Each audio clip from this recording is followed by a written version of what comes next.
Hello, everyone. Welcome to today's webinar. We're really glad you could join us. I'm Alan. I'm Brian, and I share Alan's sentiments. Thank you for taking the time out of your very busy life to hear what we have to say about the 2030s and what to expect. It's going to be so much longer. You're going to have to find ways to motivate your team, keep them going, keep them excited about what they're doing, keep them positive.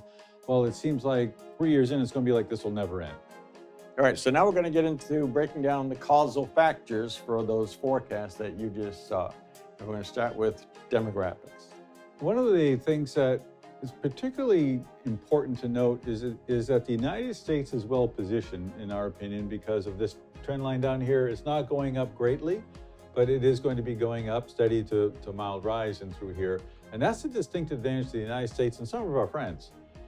So let's sum up demographics. U.S. wins, North America wins. Yes. But when we get the healthcare costs, we're going to see that that's not enough. There's a price to be paid for that, right? Yeah. So put it all in context, it certainly adds to the pain that we're going to be feeling in the world. And you're going to see it's amplified somewhat for healthcare costs. And keep one more demographic little tidbit in mind. The market participants are telling us that the majority of us baby boomers in the United States will be dead by 2036. That is a significant factor for healthcare costs correcting in the United States without a political change, and keeps us way out in front of the competition because they continue to age out. So the third causal factor that we have consistently talked about would be the entitlement spending.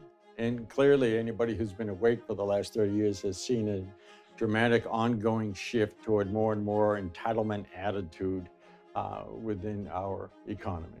And we have some statistics to go with that, but I don't think that one's hard to defend.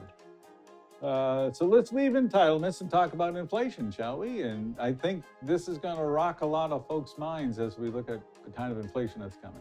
And I know there's a hue and cry about everything that we're going through right now. And folks, been there, done that, bought the t-shirt in the 70s and the early 1980s. World War II disrupted this, and we saw this problem going into the 1920s. And it tends to last for a relatively finite period of time, but our point here is twofold. One, we're not done with it just because we've had one spike and driven it down. Labor is going to be an ongoing cost problem here in the United States, labor availability.